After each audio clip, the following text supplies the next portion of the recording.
Episode 27, Forms and Focus discussion on a creative space. Ooh. That's right. Got to create that creative space. Creativity. So yummy. That's right. Man, you know what? External distractions, but mostly internal distractions keep us from being creative. So today, we're going to talk about how to solve that. Let's do it, bro. Let's do it.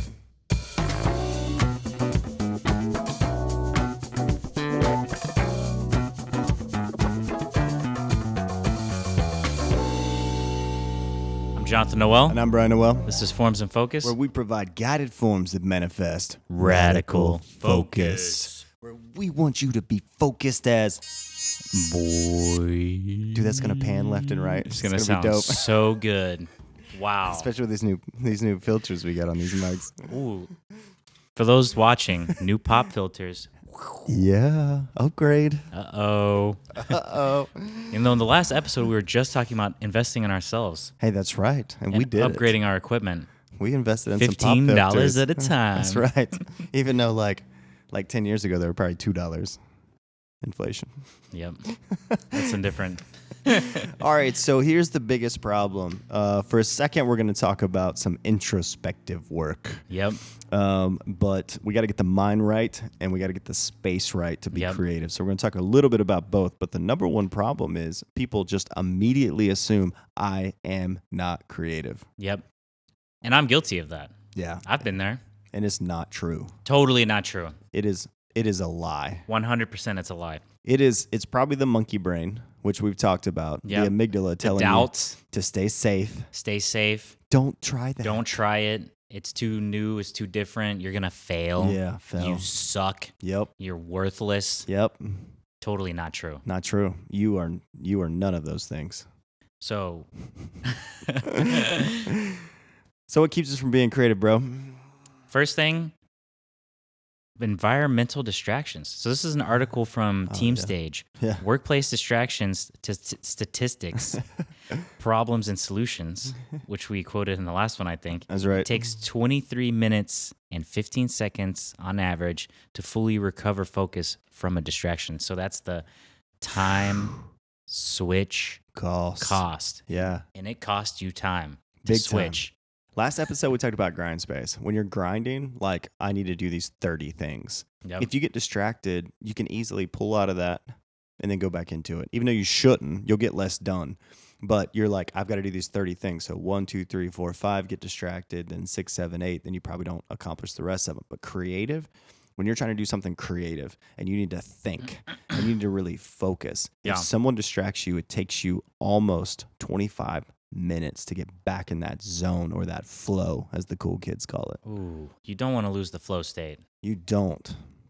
But 23 minutes, how many times do you get freaking distracted a day? I mean, if it happens 10 times, you're already looking at 230 minutes. I mean, does anyone actually focus anymore? Maybe. Except for like those people, the Buddhist people that are on top of a mountain? Like, seriously. Like, how many times are you distracted? Too many. So anyway, we got to work on that. Okay, so the second thing that's distracting us, so that's external. Let's talk about internal, so interpersonal blocks. So I love this article. It was from Angelus Earth. I think that's right. Wrote, what prevents you from being creative? So the first one was perceptual blocks. So how we perceive the situation. So if you're doing something creative or you're trying to be creative or think of something new, obviously our brain defaults to our default network, our experience, what we know to be true, all that kind of stuff. So how we perceive the situation. And what if your default network perceives that you're not creative? 100%. Which is not true. Then you'll just block. So you got to take your default network and say, hey, why don't you default to, getting out of here? Get out of here. Oh my gosh, I love that. Yeah. Next, cognitive blocks. Repeat solutions. I've solved it this way before. I should do it the same way again. So that's just, you're trying to do the same thing for maybe a different problem. Yeah. And it's not working. Maybe you're too rigid. Yeah. You're not malleable. Yeah. Be flexible. That's right. Because things change. Yeah. And if you've been alive for more than an hour, you know that everything's changing and there's no one tool that fixes everything. That's right. That's good. The next one is accepting the rules without question. Oof. Got to question everything. Yeah, if you're trying to come up with a new solution, if you're trying to develop something that's never been done before, like there's a book called First Break All the Rules. It's a management book, but it talks about like what rules are we operating under and why. I think so. Quick story. I'm ready. Before back when I was in these cognitive blocks and I was accepting the rules, when I worked in this kitchen, there was one spot where we kept the onions. It made no sense why they were there. And then years later, this guy shows up and he's like, let's put a shelf here because it's narrow and we can store more stuff. And I just accepted that this waste of space was there for years. Oh my And gosh. one person came and changed the perspective. It only took 20 seconds. And I'm like, wow, it makes you feel like, why was I accepting this bullshit? Yeah. Oh.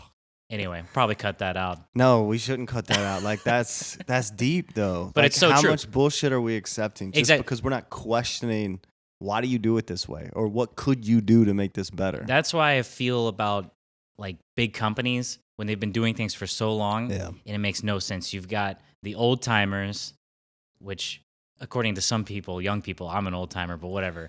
You've got these guys who've been doing it the same way. Yeah. It makes no sense. No one's trying to streamline, make it more effective, faster, more efficient.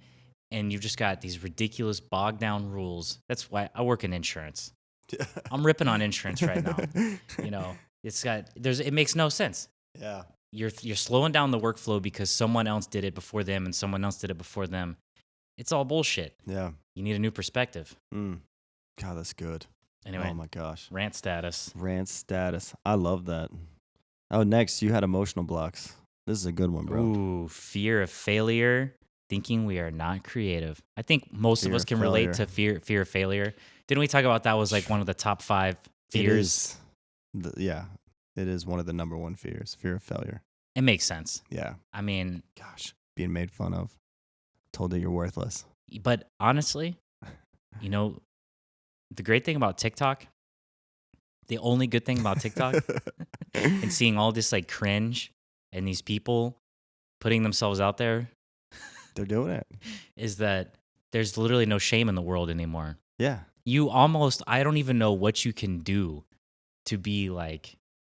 Actually, it's funny. You bring up a really good point. Like, what do you have to do to become like a joke anymore? There's so much cringe and nonsense. You can do whatever you want. It's inundated. It's flooded. Yeah. You can do anything you want. That's a really good point. The floor is so low. I've seen videos of people with pig ears and a snout eating beans, pouring beans on their face. And that was the video. Making snorting sounds. It's funny that you say that because it's an attitude. It's an attitude. It's how you're doing it. Yeah, like if you get up and you have a presentation, like you're not going to know everything. You're not going to do it all perfectly. Yeah. Like there's no way. But if you have an attitude of I'm trying and I'm presenting what I'm presenting. And I'm doing it. Yeah. And if you see something wrong, that's fine. Tell me and I'll fix it. Whatever. Who cares? Exactly. Yeah, no one's perfect. Yeah. Duh. Gosh. No one knows everything. But it's tough. Yeah. It's tough.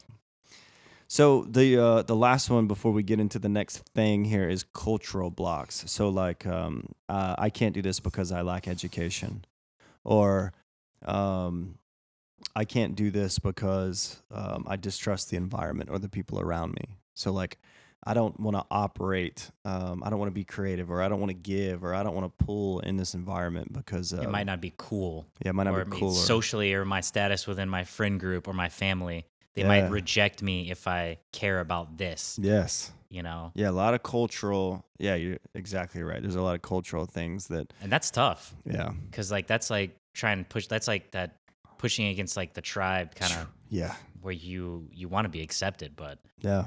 Now you're trying something different. Nice. Well. Anyway, bro. So I think we've all heard left brain and right brain. And we've heard that the right brain is more creative. But that is actually a limited perspective. That's right. They're finding that's not exactly right. Which makes perfect sense to me because the brain, like anyone who says the brain is this is wrong because we still don't really know a lot about the brain. You know, it's like, well, you just chop it up and you got left and right and that's it. You know, I mean, what the hell are you talking about? It's like someone wanted to write a book and get some money from that.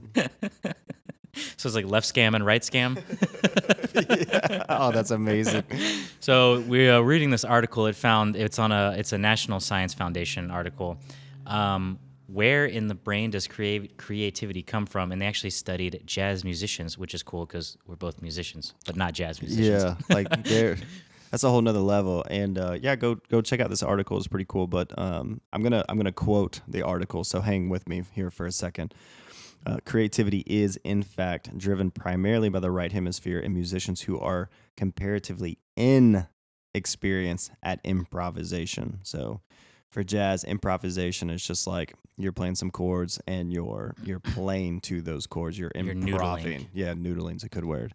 However, musicians who are highly experienced at improvisation rely primarily on the left hemisphere. So pretty wild. What I'm drawing from this is once you have the experience and you've been doing it for a while, you have a catalog in your brain. Yes. You've got a catalog of things that you've done before. Yep.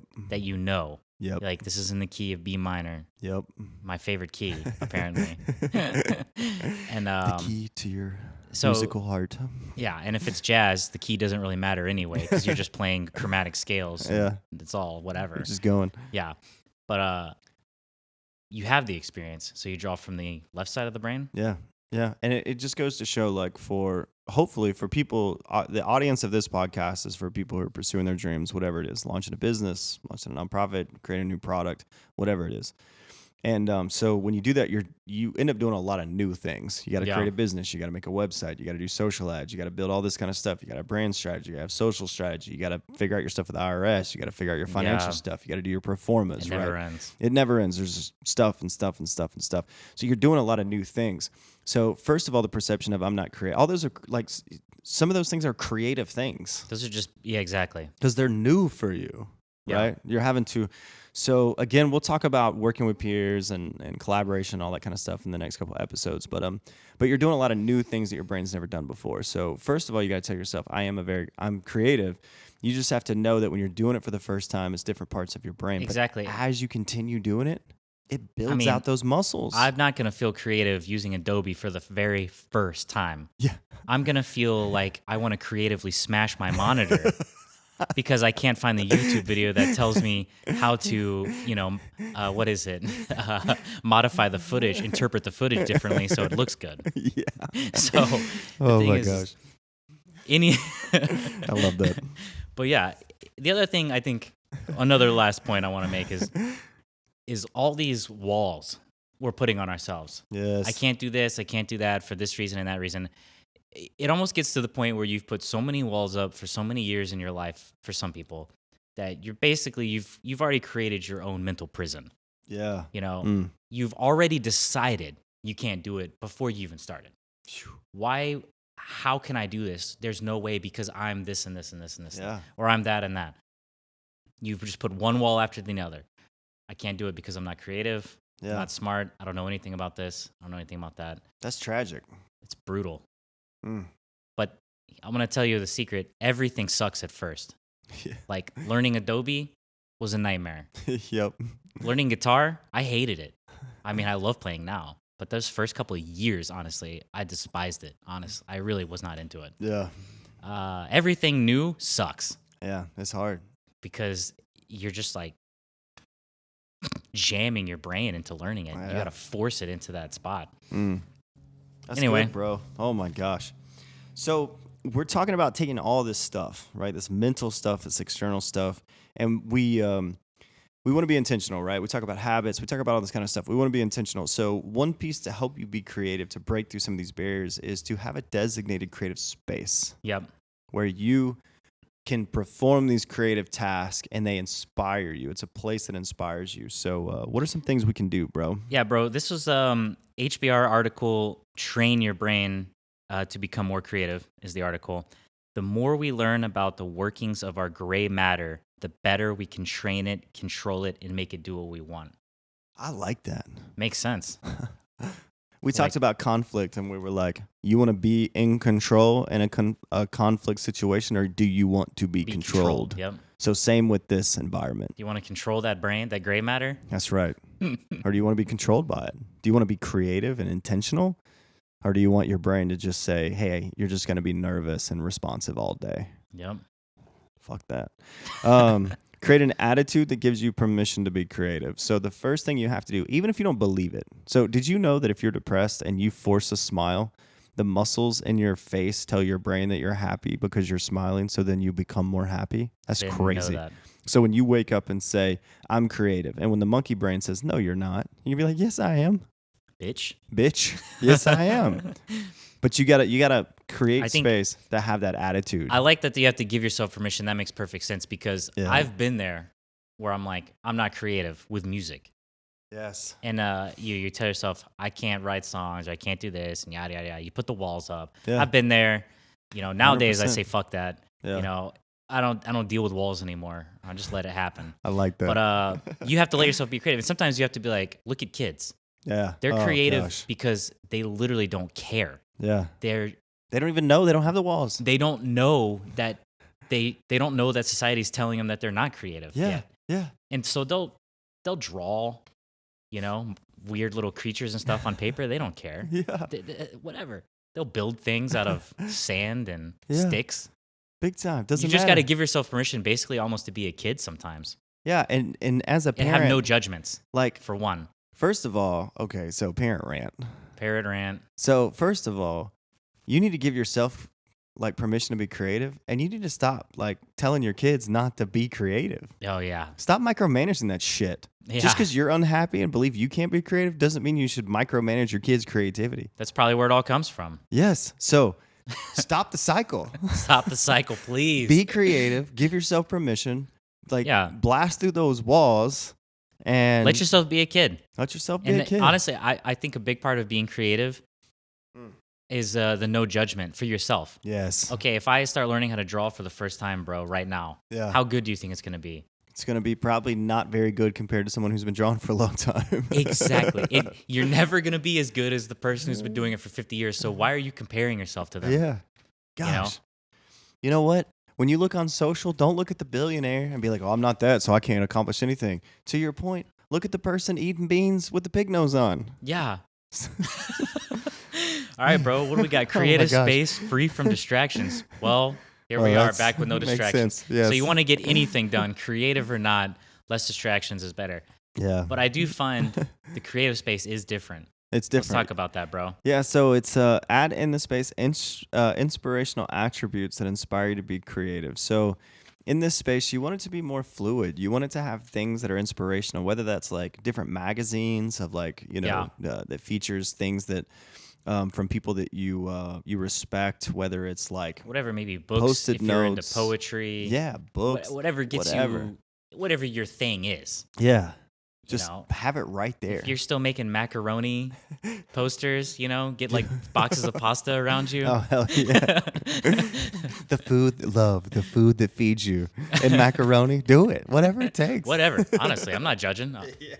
We also got, this is a study from Psychological Science by Kathleen Vose of the University of Minnesota. She found working in a messy room seems to help them try new things and come up with creative ideas. Yeah. So I can relate to this with music. Yeah. You're in a room, someone else's music room. They've got different stuff. Yeah. So you just start different trying pedals. things. Oh, that's true. Different pedals, different instruments, different drums, different this. That's a good And analogy. so you're like, oh, let me try this. And all of a sudden, boom, you've got a sick beat. Yeah. On this African drum that you've never played before. And it's like killer. Whatever it may be, this random, Yeah. Chimes. What's the little thing you do with your thumbs? And it's like, do, do, do, do, do. I forget what they're called. Oh, we got to look that up. Those things are cool. Yeah. Whatever it is, that's a really good analogy. Yeah. So in your creative space, don't be afraid to go to a store, go to an antique market and just kind of walk around, find some things that are inspiring. Yeah. Find some things that are cool to you. Bring those things back and kind of look at them as you're sitting there in that creative space. Yeah, bro. Hell yeah, bro. So we got the grind space last episode. This episode, we got the creative space. The creative space. It's okay to have stuff in the creative space. That's right. As long as it's not distracting. That's right. The main don't have phones yes. and emails. Give yourself permission to be creative. You got to give yourself permission. Take away all those inhibitions. Yeah. If that's the right word. Yep. Let yourself be a kid. Yeah. And no judgments. And play. Because that's what I would do. I would judge myself. Yep. It's easy to do. We're usually our harshest critic. That's right. This song sucks. This drawing sucks. This sculpture sucks. Yeah. Whatever. No, it doesn't. It's time to play. It's time to play. That's right. If you're having fun, you're having fun. All right, bro. All right, bro, listen.